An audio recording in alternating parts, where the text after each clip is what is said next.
Hey, I want to talk a little bit this morning about characters and how to do different characters in your game. Um, if you're playing a role playing game, you're just gonna be playing a character. That's how it goes.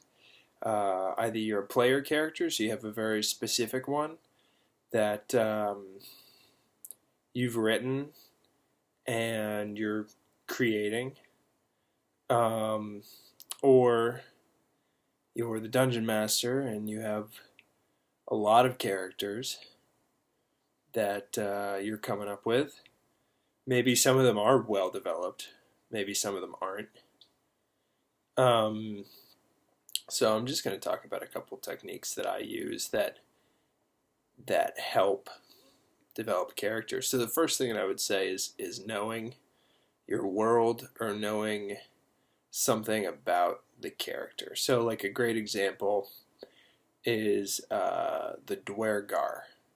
Uh, the Dwergar are a race of underground dwarves with purple skin and white brittle hair, like a lavender skin, and their eyes have no pupils or iris. They're just pure white.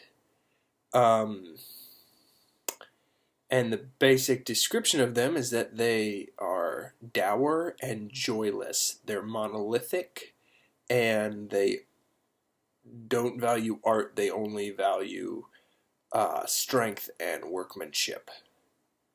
Um, and we also know that they take slaves. This is stuff that I've gotten from encyclopedia books about them. So if I'm going to role play one of them, just knowing all those facts is really going to inform the personality of the character that I'm creating. So that's part of it. Um, Another thing that I'll do is I'll adopt a facial expression, just like a muscle thing. Um, so for a Dwergar, I think a furrowed brow is a really good one. And you can also kind of extend the outside of the lips, like curl them downwards like this. Bit of a grimace. And then give them a little bit of a voice that one would imagine is kind of low. So a little bit like this might be a Dwergar voice and face. And just by doing that, just by creating those components, uh, it's going to be really easy to roleplay him, and the character might just sort of come out, you know? Uh, how he behaves in a certain situation, how he treats people. Um, it's going to come out. So knowing that he takes slaves kind of says a lot about how he treats people. Um, and knowing like that he values hard work and craftsmanship and stuff like that is also going to inform how he treats people and what his values are, or her. Um, so those are a couple of components that I use in creating a character like that. Other characters that I'm creating, say maybe they're like military, um, standing upright when I do them, and delivering things clearly and straightforward in a way that someone who is in the military would do so. So when asked a question, they answer as quickly and succinctly as possible. They're focused on action. Um, or if I have a musician, they're going to be more focused on emotions. They're going to be focused on, I guess I would use maybe a higher register. Not that you couldn't have a basso musician. It's just my typical one. My go-to musician tends to be a little bit boyish. Um, and like a peacemaker, someone who wants everyone to have a good time and to be able to provide that good time. So those are like a couple of components of that character. So when I'm introducing them, And then also I'll have songs prepared sometimes, either limericks that I can sing, um, or uh, like songs that are basically just acoustics and vocals from YouTube or other sources that I can play if we're in a situation where that musician would be playing them. And then from a role playing aspect, I sort of have to use my imagination and wonder, what if I were playing this music? What would my attitude be? What are my emotions? How do my vocal cords feel? Who am I singing this to? What does it mean?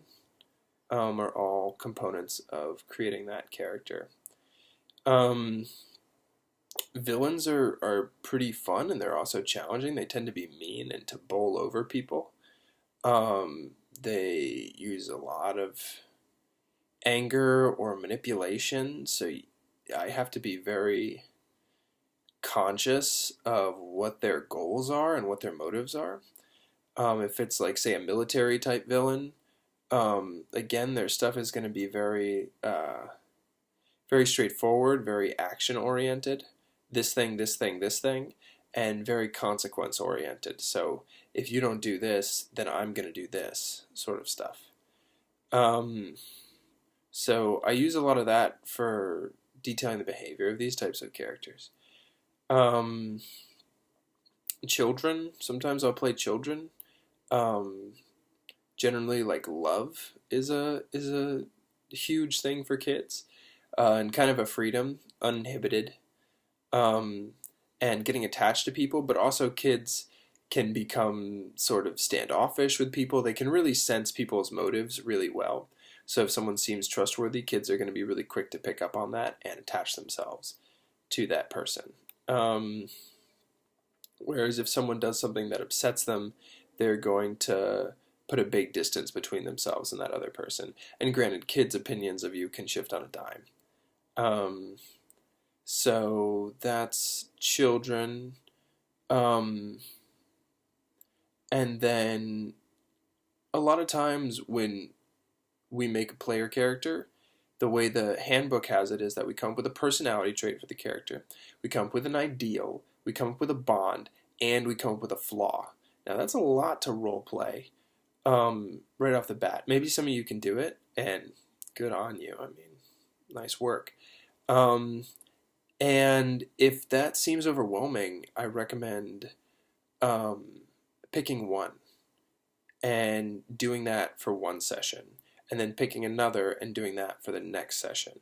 So that way the character can develop slowly, and it affords us the time to focus on that single personality trait. For example, a flaw that a character could have would be, I always do what other people tell me to. So I could focus on that for a whole session. I always do what people tell me to. That's it. And then I would do that for the whole section. And then once that, like, I get that, and that's in my bones, and I don't have to think about it, then I can do an ideal, like, everything must be neat and tidy. So then I can play that. And whenever something is not neat and tidy, I'll tidy it up. Um, so, and then my bond could be like the old matron who ran the inn that I worked at. So I could just know that for a whole session. Maybe it doesn't come up. Maybe it's not important. And I could still think about it and wonder what she looks like and what's she doing right now and where is she, just to kind of build a little bit of like an imagination, like an internal world for this character. You know, what do they think about? What do they dream about? Like literally dream, like when they go to sleep and they dream. What are those dreams? What do they consist of? I mean, what an interesting question for a character that you're playing. Um, so, you know, developing these things, they inform so much about character. They inform so much about how people and creatures behave, and it's really rewarding. And when it's done just right, it's like magic. Like it just, these characters are just created. Um, and we don't have to think oh, well, my character was these things, so he's going to be like logic your way through it. Instead, it allows like us to be present with the character and to think about what they're feeling and thinking in the moment as things are happening to them. Um, so these are some techniques. Other techniques are like body things. Doing animals is always really interesting. So, for example, there's a bunch of tabaxi, which are cat people, in one of my campaigns. Um, so I always imagine that if something hostile comes at them, you know, a raging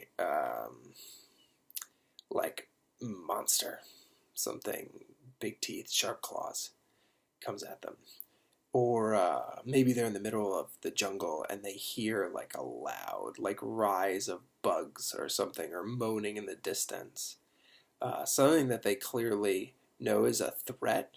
These cat people will behave a little bit like real cats, and their hairs are all gonna start to stand on end, and this like loud kind of meow is gonna like build inside of them. And even though they have weapons and stand upright and can fire a bow, um, just like a human would, they still have these like cat instincts, which is really exciting and kind of gets my hair tingling just thinking about it.